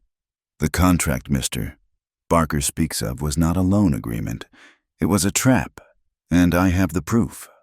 She walked to the front, placing the heavy, fire-scorched lockbox on the committee's table. She opened it and carefully laid out the charred remains of Barker's secret ledger. The edges were black and brittle, but the columns of names and figures, the predatory interest rates, the fraudulent fees, were all there. "This," she explained, her finger moving across a page, "is the true account of Barker's business. Not the one he shows the bank examiners. This is a record of a man who used debt as a weapon to steal land from half the people in this valley." A low murmur went through the crowd as people recognized their own names, their own ruin, written in Barker's neat, cruel hand. "And this," Evelyn continued, holding up the letter Josiah had sent her, "is the proof of his methods." She looked to Dr. Abel. The doctor stood and presented his own findings, his voice the calm, rational counterpoint to the raw emotion in the room. He explained the 2 types of wax, the different inks, the scientific certainty of the forgery. He spoke with an authority that could not be questioned. Finally, Evelyn addressed the fire. "Mr. Barker claims his property was destroyed by Lakota arsonists, but we have a witness who says otherwise." Martha Doolin, without a word, set up her magic lantern and the strange recording device. In the quiet, sunlit room, the tinny, disembodied voices of Walt and Barker echoed once more, confessing to the arson, to the entire conspiracy. The sound was thin and ghostly, but the truth it carried was solid and undeniable. Barker sank into his chair. A broken man, but the inquiry was not over. "Mr. Cobb," the chairman said, his voice cold as ice, "you accused Mr. Chayton and his people of this crime. You formed a posse and pursued him with lethal intent. On what authority?" Before Cobb could answer, Dr. Abel stepped forward again. He placed his old, yellowed letter of federal authority on the table. "On no authority," the doctor said calmly. "As of last night, in the face of a clear and present danger to the citizens of this town from its own chief lawman, I invoke this federal order. Sheriff Cobb's authority was suspended. His pursuit of Mr. Chayton was not an act of law enforcement. It was an illegal act of attempted murder. Cobb's face turned a mottled shade of red, but he was silenced. He had been outmaneuvered not by a gun, but by a piece of paper older than the town itself. Finally, Chayton stood. He did not speak of the chase, of the fight in the snow. He gestured to two elk. "The men of the railroad look at their maps and see a line," Chayton said, his voice filling the room. "My grandfather's brother, Two Elk, sees a different map. He asks to speak for the land."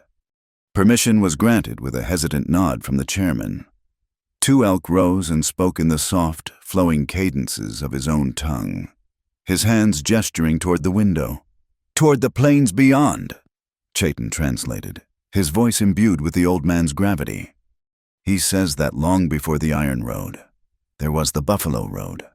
Long before the deed of ownership, there were the sacred stones. He says the line on your map, the line that requires Mr. Pike's well, follows the path of an ancient creek bed, a place where the water has always run, even in times of drought. He says his people and Mr. Pike's people can share this land. The Iron Horse needs water, but so do the people. The law of the earth is to share what is given, not to steal it." When he finished, a profound silence held the room. The committee members looked at one another. They were practical men, men of ledgers and profit margins, but they were not fools. They had seen the evidence of fraud, of violence, of a community brought to the brink. And they had heard a truth that was older and deeper than any legal statute. The chairman cleared his throat. "It is the decision of this committee," he announced, "that the title to the Pike property is clouded by criminal fraud. All claims by Mr. Barker are therefore null and void." He turned to the new federal marshal who had been summoned from Cheyenne and had been standing quietly at the back of the room. "Marshal, place Mr. Barker and Mr. Cobb under arrest." A collective sigh of relief went through the room. It was over. The chairman was not finished. "However," he continued, "the railroad still requires a right-of-way. We propose a legal easement. The land will remain the property of Mr. Josiah Pike. In exchange for access to the well and a strip of land for the tracks, the Union Pacific will pay him an annual fee. Furthermore, a portion of that fee will be placed in a community trust, to be administered for the fair and equitable development of the water resources for all citizens of this valley, including our neighbors, the Lakota." It was a judgment of shocking fairness, a solution born of practicality and a newfound respect. It was not a victory of one side over the other, but a reconciliation. Later, as the crowd dispersed, their voices filled with a quiet sense of wonder and relief. Chairman Harris approached Evelyn. "Miss Hart," he said, his stern face softened by a look of undisguised admiration. "You have a remarkable mind. You see the patterns. You understand the structure of things, whether it is a contract or a community. We have removed the county clerk for his complicity with Mr. Barker. The position is empty. It is not much, a part-time job, keeping the records, filing the deeds. But it requires an honest mind and a steady hand. Would you consider it?" Eveline was stunned into silence. A public office, a voice, however small, in the official life of the town, the girl who had arrived here a week ago, a piece of mail order property, was being offered a position of trust and responsibility. The fear she had once harbored of her reputation being ruined now seemed like a distant memory from another life. She looked around the room, at the faces of the women who had fought the fire with her, at Martha Doolin, who gave her a sharp, proud nod. She looked at Chayton, and in his eyes, she saw her future. "Yes," she said, her voice filled with a quiet, joyful certainty. "Yes, I would." The winter that followed was long and hard, but it was a time of healing. The snow that had begun with a freak storm settled in for the season, blanketing the plains in a deep, quiet peace. It was a time for mending, Not just the physical mending of Josiah Pike's shoulder, but the mending of a town's fractured soul. With Barker and Cobb gone, awaiting trial in Cheyenne, a new sense of possibility took root in Red Dust, fragile but persistent, like a winter seed buried deep beneath the snow, waiting for spring. Evelyn stepped into her new role with the same quiet competence she had once applied to a difficult seam. The small county clerk's office became a place of order and clarity.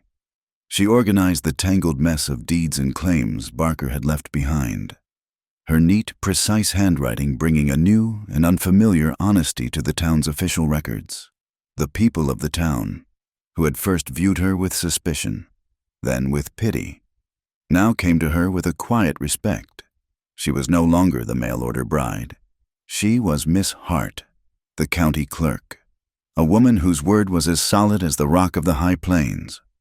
Chayton, too, found a new path. He was no longer a man caught between two worlds, but a bridge that connected them. He worked with the railroad engineers, showing them the old trails, helping them site the tracks in a way that respected the land's natural contours.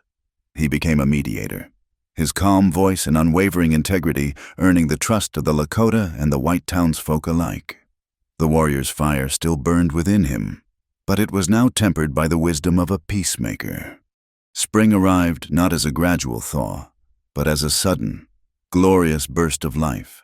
The snow receded, and the prairie, watered by the deep winter drifts, exploded into a carpet of green, dotted with the vibrant colors of wild lupine and Indian paintbrush. The air grew soft and warm, carrying the scent of damp earth and new beginnings. It was in this season of renewal that Evelyn and Chayton chose to be married. There was no ceremony in the cold, timbered church. Their wedding took place on a gentle slope of the prairie, overlooking the valley. The town of Red Dust, a small, peaceful collection of buildings in the distance.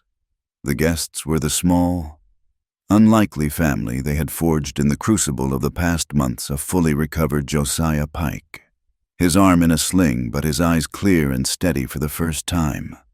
Martha Doolin, her severe face softened by a rare, genuine smile. Dr. Abel, looking on with the quiet satisfaction of a man who had seen a difficult case through to a happy conclusion. And 2 elk with a small contingent of his people, their colorful blankets a vibrant splash against the green of the hills. Their altar was a circle of stones, and their vows were spoken in the open air, under the vast, benevolent sky. 2 elk presided, speaking first in the soft, musical language of the Lakota, his words a blessing on their union, a prayer for harmony with the earth. Then, Dr. Abel, acting in his civil capacity, read the simple, legal words that bound them in the eyes of the new law they were all helping to build. Evelyn and Chayton exchanged their own vows, not words written in a book, but promises from the heart. He spoke in English, his voice a low, steady rumble, of his respect for her strong heart, his promise to always stand beside her, never in front of her. She spoke in the few words of Lakota he had taught her, a testament to the new world she had embraced, promising to honor his spirit and to build a home with him founded on trust and courage. They did not exchange rings of gold, but simple bracelets of braided sweetgrass, a symbol of the land that had brought them together. Their celebration was not one of loud revelry, but of quiet joy. They shared fresh cornbread and hot coffee around a small, crackling fire as the sun began to set, painting the sky in hues of rose and gold. Laughter, soft and genuine, mingled with the evening breeze. In the months that followed, the new shape of their lives, and the life of the town, began to settle. Josiah, his debt erased and his spirit restored, took on the management of the new water easement. He worked with the railroad and the Lakota, ensuring the precious resource was shared fairly, his quiet diligence a daily act of atonement and a service to the community he had almost lost. Martha Doolin's boarding house was no longer just a place for weary travelers. It became a sanctuary. When a new mail-order bride arrived on the train, nervous and uncertain, Martha was there to meet her. She offered not just a room, but guidance, protection, and the fierce solidarity of a woman who had walked the same path. The cruel sign at the station had long since been taken down. Evelyn, with the small income from her clerk's position, did something she had only dreamed of. She converted a small, unused room behind her office into a classroom. In the mornings, she taught the town's children their letters and numbers. In the afternoons, it became a sewing circle. She taught the women of the town and the Lakota women who chose to come, not just how to mend clothes, but how to cut new patterns, how to create beautiful things from simple cloth. It was a place of community, a place where stories were shared and friendships were woven, stitch by stitch.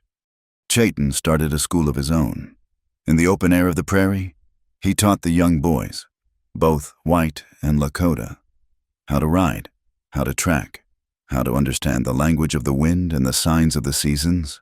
He taught them not just the skills of survival, but the ethics of it, respect for the animals they hunted, for the land that sustained them, and for each other. He was raising a new generation of men who would see each other not as rivals, but as neighbors.